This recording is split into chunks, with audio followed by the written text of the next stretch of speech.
Inspiration for creating fused glass artwork can be found in books, paintings, textiles, nature, magazines, and more. For this piece, I asked permission to use Jim Flora's painting, Chance Encounter. When using another's artwork, it's always a good idea to ask permission, especially if you plan on selling the piece. When creating fused glass artwork for slumping, one of the first things you need to consider is the mold you'll be using. The mold will dictate part of the design. You can fire a smaller piece of glass in a larger mold, but if your fused glass piece is too large for your mold, it can break your glass or your mold. After deciding upon your pattern, trace the mold you'll be using on top of your template.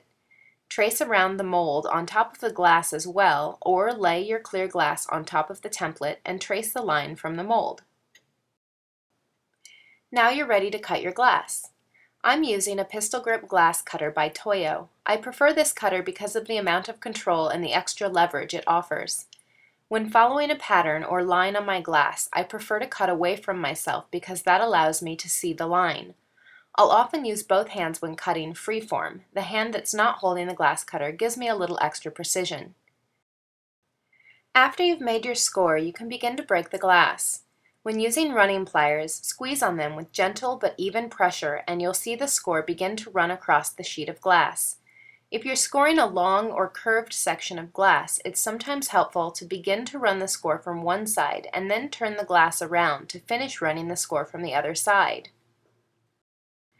When removing smaller bits of glass, it's helpful to use a breaker-grozer tool.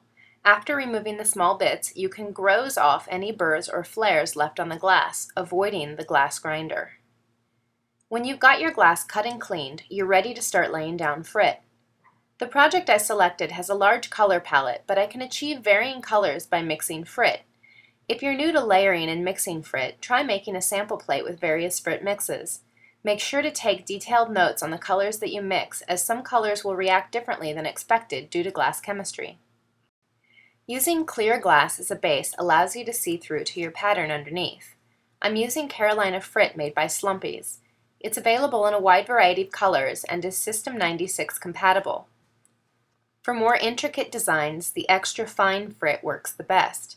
For greater coverage, the medium or coarse frit sizes work well. You can create custom colors and various textures by mixing frit sizes and colors. When laying your frit down, there's no need to worry about exact placement, as you can move it around easily after wetting it with no Days Liquid Fusing Adhesive. If the frit doesn't move around easily, add a few more drops of adhesive. If the frit is swimming in adhesive, add a bit more frit. Use your tools to move the frit around, straightening the edges and nudging the frit into place. Tamping the frit together occasionally will prevent it from toppling or shifting in the kiln when the adhesive burns off. Once you've laid down a section of frit, it becomes easier to build your design up against the existing lines. Continue with your design by adding frit, wetting it with adhesive, cleaning up your lines, and adding more frit. In order for the design to be solid and show up well, you'll need to layer the frits at least 1/8 of an inch thick, up to 1/4 of an inch for coarser frits. When the adhesive dries, it holds incredibly strong. If your design dries and you need to rework it, simply add a few drops of liquid fusing adhesive to the area that needs to be worked and wait for it to soften up. Then you can move the frits into place. When you're happy with the design, let the adhesive dry thoroughly and fire in the kiln.